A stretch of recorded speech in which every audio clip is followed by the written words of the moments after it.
एक समय की बात है। हिमालय की घाटी के पास एक शांत छोटे से नगर में मोहन नाम का एक लड़का रहता था। मोहन अपनी चिड़चिड़ी प्रवृत्ति और बेचैन मन के लिए पूरे नगर में जाना जाता था। उसका मन हमेशा विचारों से भरा रहता, जैसे कोई तूफान उसके भीतर लगातार घूम रहा हो। उसके जीवन से शांति जैसे गायब हो गई थी और वो हमेशा तनाव में डूबा रहता। अपनी क्रोधी प्रवृत्ति और अशांत मन के कारण उसका परिवार और नगर वालों से भी रिश्ता ठीक नहीं रहा। ये सब उसे और भी अकेला और अपमानित महसूस कराता। एक दिन मोहन नगर की गलियों में यूं ही टहल रहा था। तभी उसकी नज़र एक बौद्ध भिक्षु पर पड़ी, जो एक पेड़ की छांव में ध्यान मग्न बैठे थे। उनके चेहरे पर अपार शांति की झलक थी। इस शांति की ओर मोहन स्वतः ही खिंचता चला गया। जब वो उनके पास गया तो उसने महसूस किया कि ये सकारात्मक ऊर्जा भिक्षु के भीतर से ही निकल रही है। वो वहीं बैठ गया और उनके आंखें खोलने का इंतजार करने लगा। कुछ देर बाद जब भिक्षु ने आंखें खोली तो उन्होंने एक युवा लड़के को अपने सामने बैठे पाया। मोहन ने बड़े ही विनम्र भाव से कहा, गुरुदेव, मेरा मन बहुत अशांत है। विचार मुझे खा रहे हैं। मुझे एक पल भी शांति नहीं मिलती। क्या आप मुझे मेरे मन को शांत करना सिखा सकते हैं? बौद्ध भिक्षु ने उसकी पीड़ा को समझा और करुणा भरी नज़रों से उसे देखा। फिर बोले, प्रिय बालक, मैं तुम्हें एक कहानी सुनाना चाहता हूँ। इसी में मानसिक शांति और सुख का रहस्य छिपा है। क्या तुम सुनना चाहोगे? मोहन ने उत्सुकता से सिर हिलाया और ध्यानपूर्वक कहानी सुनने को तैयार हो गया। कहानी शुरू होती है। वीडियो में आगे बढ़ने से पहले अगर आप भगवान गौतम बुद्ध के सच्चे भक्त हैं तो इस वीडियो को लाइक कीजिए और कमेंट में लिखिए नमो बुद्धाय। और अगर आपने हमारे चैनल को सब्सक्राइब नहीं किया है तो ज़रूर कर लीजिए, ताकि आपको हमारी हर अगली प्रेरणादायक कहानी सबसे पहले मिले। बहुत समय पहले शक्ति नाम का एक व्यक्ति एक नगर में रहता था।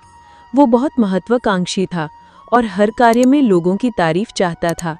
जब उसे आलोचना या सफलता मिलती तो वो गहरे तनाव में चला जाता। उसे लगता था कि सफलता और भौतिक उपलब्धियां ही उसे सच्चा सुख देंगी। पर जितना वो सफलता की ओर दौड़ता, उतना ही वो मानसिक रूप से अशांत होता चला गया। फिर एक दिन उसकी मुलाकात महाकौशल नामक प्रसिद्ध बौद्ध भिक्षु से हुई। महाकौशल ध्यान में पारंगत और आत्मज्ञान से भरपूर थे।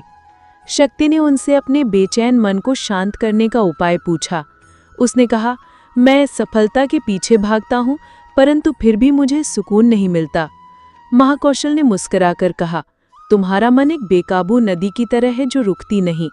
तुम्हें विचारों को बिना पकड़े उन्हें बह जाने देना सीखना होगा। शक्ति ने पूछा, विचारों को कैसे छोड़ा जाए? महाकौशल बोले, मान लो तुम्हारे हाथ में एक गिलास पानी है। जितनी देर तुम उसे पकड़े रहोगे वो उतना भारी होता जाएगा, पर जैसे ही तुम उसे छोड़ दोगे भार समाप्त हो जाएगा।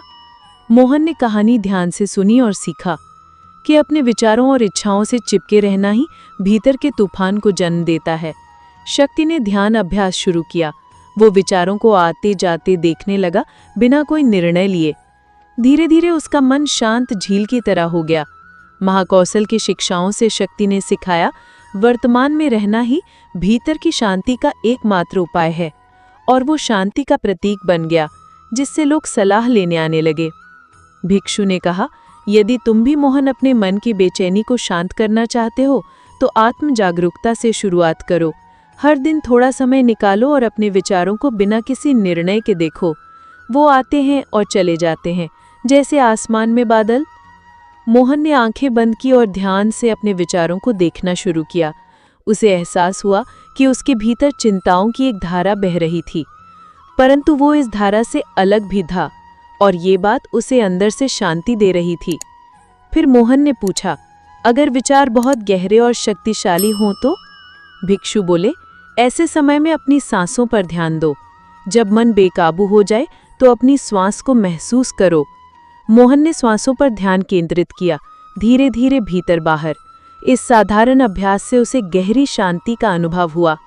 भिक्षु ने मुस्कुराए और बोले, मन को शांत करना अभ्यास है जो नियमित प्रयास से आता है। मोहन ने वादा किया कि वो प्रतिदिन ध्यान करेगा, विचारों को आने जाने देगा और वर्तमान में रहेगा। समय बीता और मोहन नगर में शांति और ज्ञान का प्रतीक बन गया। लोग उससे सलाह लेने आने लगे। वो अब दूसरों को भी यही सिखाने लगा। अपनी सांसों पर ध्यान दो, हर पल को पूरी तरह जियो। खाने का स्वाद लो, धूप की गर्मी महसूस करो, बात ध्यान से सुनो। कहानी से शिक्षा। जीवन का आनंद वर्तमान में जीने में है। विचारों को पकड़ो मत, उन्हें बह जाने दो।